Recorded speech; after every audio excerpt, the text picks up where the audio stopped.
Operation सिंदूर अभी चलना है दोबारा से, ऑपरेशन सिंदूर का पार्ट 2 अभी आना है, हम लोग घर घुसकर मारेंगे, ये बार बार वो कह रहे हैं। नेक्स्ट टाइम अगर हम स्ट्राइक करेंगे, इंडिया कह रहा है नेक्स्ट टाइम अगर हम स्ट्राइक करेंगे तो हम जनाब सी साइड से आएंगे, यानी सी साइड से आएंगे तो फिर तो वो वॉर का स्पेक्ट्रम बढ़ जाएगा पूरे रीजन में, यानी रीजन में जंग करने का इरादा रखता है इंडिया। जाहिर है कि ये पाकिस्तान को धमकाने की बात हो रही है। वक्त वो पाकिस्तान की नहरों में पानी छोड़ देता है और पाकिस्तान डूबने के मकाम पर आ जाता है। तो पाकिस्तान अपने डैम्स क्यों नहीं बनाता फिर? पाकिस्तान में अभी इतनी फसली नहीं है, डैम बनाए कहाँ से, अभी उनकी इतनी ताकत नहीं है। हम देख रहे हैं कि खित्ते में इंडिया ने और इंडिया की लीडरशिप ने, सिविल मिलिट्री दोनों ने एक जंगजुआना माहौल पैदा किया हुआ है और वो कहते हैं कि वक्फा आया है ऑपरेशन सिंदूर में, जंग खत्म नहीं हुई और न्यू नॉर्म है ये अब। तो इस सूरत हाल में आपको क्या लगता है, ये क्या कहना चाह रहे हैं? फिर इस तरह तो मामला जो है वो सुधार की तरफ नहीं आते। मोदी से आप तक को ना रखे, वो कुछ भी कर सकते हैं। मोदी साहब हर रोज पाकिस्तान को अब बुरा भला गालियां धमकियां दे रहे हैं डेली बेसिस के। There is not a day where he misses this. अगर पाकिस्तान ने जुर्रत की तो दोबारा तुम्हारे घर में घुस जाएं। आपकी तरह ऐसे नहीं है, हमारे वाले ट्रेन नहीं है। नहीं आप वाले ट्रेन होते तो पाकिस्तान अभी तक कहाँ पे खड़ा होता। तो हमारे लिए बड़ी तशवीश की बात है कि अगर कल को वो हम पर एटमी हमला करने का सोच लें तो हमारी ये कैपेबिलिटी होनी चाहिए, नहीं है तो हमें बनानी चाहिए कि हमने किस तरीके से उनके मिसाइलों को इंटरसेप्ट करना है और गिराना है। जैसे हम उस तरफ उतना नुकसान नहीं पहुंचा सके, वो इस तरफ मिसाइलों के साथ कैसे नुकसान पहुंचा सके, ये हमारे लिए सोचने और समझने के लिए बहुत ही इंपॉर्टेंट है। वो आपकी बात बिल्कुल ठीक है कि वो सिर्फ एक इलाके से बढ़ के वो ना सिर्फ रीजन बल्कि रीजन से बाहर भी फैल जाएगी। क्या इंडिया ये न्यू नॉर्मल बनाना चाहता है? मोदी साहब ये कहते हैं ना, मैं न्यू नॉर्मल देना चाहता हूँ, ये एक न्यू नॉर्मल है। क्या भारत के लोग ये वाकई चाहते हैं? पाकिस्तान एक दहशतगर्द मुल्क है, ये तो सबको पता है। पाकिस्तान है झूठा। जय हिंद दोस्तों, अगर इंडियन नेवी एक्शन में होती तो पाकिस्तान के 4 टुकड़े हो जाते और पाकिस्तान में अब इसी को लेकर के बहुत ही ज्यादा बातें हो रही हैं। वीडियो को हम पूरा देखेंगे दोस्तों और मिलेंगे वीडियो के लास्ट में, फिर बात करेंगे इस वीडियो के बारे में। तो चलिए वीडियो स्टार्ट करते हैं, मिलते हैं लास्ट। हमारी आर्मी हमारी आर्मी हमारी आर्मी कहते हो, ये बताओ मुझे एक सवाल, आपका माइक है, ये कैमरा है, मोबाइल है, मैं छीन लूँ, मैं जीता आप जीती? आप जीते। हमने 4 जंगें लड़ी, चारों में तो हमारे हार पर जश्न मनाने वाली कौम है हम। 71 का वाकया देखें, हमारे 90,000 फौजियों को 3500 हिंदू यरगमाल बना कर ले गए। हमारी फौज में लड़ने की कैपेसिटी नहीं है, ये मत सोचें। ये सिर्फ हमारी फौज अपनी कौम से कैपेसिटी नहीं है तो फिर कश्मीर का मुद्दा क्यों उठाते हैं, फिर बलूचिस्तान का मुद्दा उठाते हैं, फिर हम कहते हैं हमने हैदराबाद दक्कन भी लेना उनसे, ये सारी चीजें क्यों करते हैं? बेटी ये कुछ भी नहीं ले सकते, ये सिर्फ एटम की पावर पे नाज कर रहे हैं। वो डॉक्टर कदीर खान ने बेवकूफ़ी की, अजीम इंसान थे, लेकिन मैं उनके खिलाफ बोल रहा हूँ।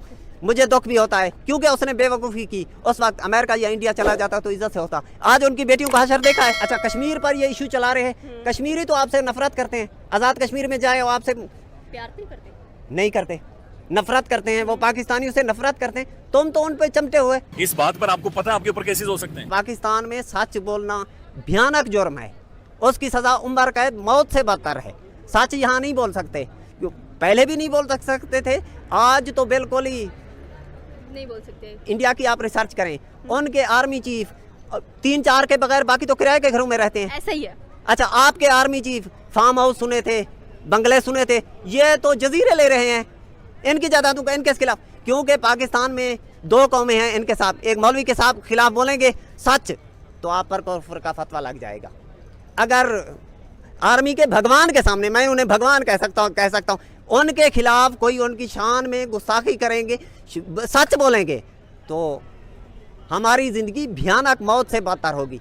मेरी आखिर में दुआ है, खुदा पाकिस्तान को बचाए। जो हालात इन्होंने बनाए हैं, पहले पाकिस्तान 2 टुकड़े हुआ, अब बदकिस्मती से मुझे लग रहा है ये शरीफ ख़ानदान और ये भगवान अगर इनका गांठ जोड़ रहा तो 2 सूबे मुझे जाते हुए नजर आ रहे हैं। अब मुझे एक बात समझाएं, अभी जो नई धमकियां आ रही हैं वो ये आ रही हैं कि जनाब नेक्स्ट टाइम अगर हम स्ट्राइक करेंगे, इंडिया कह रहा है नेक्स्ट टाइम अगर हम स्ट्राइक करेंगे तो हम जनाब सी साइड से आएंगे, यानी सी साइड से आएंगे तो फिर तो वो वॉर का स्पेक्ट्रम बढ़ जाएगा पूरे रीजन में, यानी रीजन में जंग करने का इरादा रखता है इंडिया। फिर वो आपकी बात बिल्कुल ठीक है कि वो सिर्फ एक इलाके से बढ़ के वो ना सिर्फ रीजन बल्कि रीजन से बाहर भी फैल जाएगी। सी पे कोई फ्रंट खोलना फिर कंट्रोलेबल नहीं है किसी के बस में, फिर ये फैलता चला जाता है, पूरे रीजन से भी ज्यादा स्प्रेड हो जाएगा। ये तो फिर मतलब इंडिया चाहता है कि पूरे रीजन में चले, थोड़ी सी एज दे देते हैं। मतलब वो इंडिया ये चाहता है कि जो अभी धमकी दी है उन्होंने, कि इंडिया ये चाहता है कि सी की साइड से हम अटैक करेंगे नेक्स्ट टाइम।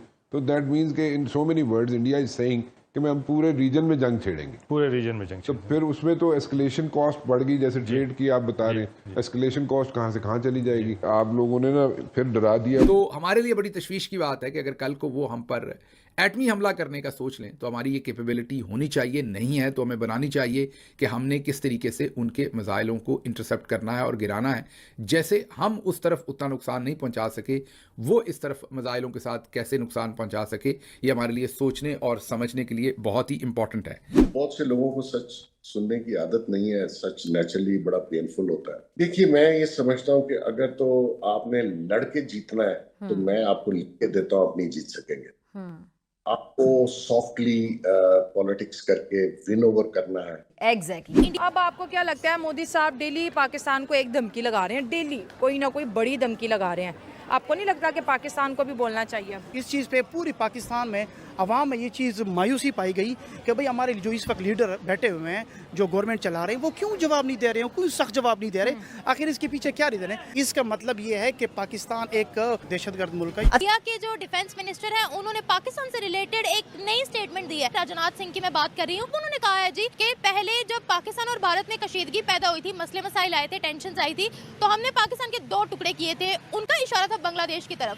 अगर हमारी नेवी यानी नौसेना जिसको वो बोलते हैं वो एक्टिव होती तो पाकिस्तान के 4 टुकड़े कंफर्म थे। क्या कहेंगे आप उनकी स्टेटमेंट के हवाले से? बीइंग अ पाकिस्तानी क्या जवाब दोस्तों देना आप लोगों ने देखा कि इस वीडियो में कैसे जो पाकिस्तानी पब्लिक है, इनके रिएक्शंस आप लोगों ने देखे और कैसे ये लोग इंडिया के बारे में क्या बातें कर रहे हैं। दोस्तों आप लोग जानते हैं कि जो भारत के रक्षा मंत्री हैं राजनाथ सिंह जी, उन्होंने अभी कुछ समय पहले भाषण दिया था जिसमें पाकिस्तान के लिए बहुत कुछ बोला था और उसी को लेकर के इस वीडियो में पाकिस्तानियों ने बातें की और बताया कि आखिरकार भारत आने वाले समय में क्या कर सकता है। और पाकिस्तानियों के अंदर ये जो डर है, ये भारत के द्वारा ये जो एक्शन लिए जा रहे हैं और ये जो एक्शन ऑपरेशन सिंदूर किया गया, इसके बाद और भी ज़्यादा हो चुका है। और अब पाकिस्तानी लोग समझ चुके हैं कि भारत आने वाले टाइम में कुछ भी कर सकता है और भारत को रोकना अब मुश्किल हो चुका है। और दोस्तों वही पाकिस्तानी लोगों का यह भी मानना है कि भारत से हम नहीं लड़ सकते और भारत की सेना बहुत ही ज़्यादा बड़ी है।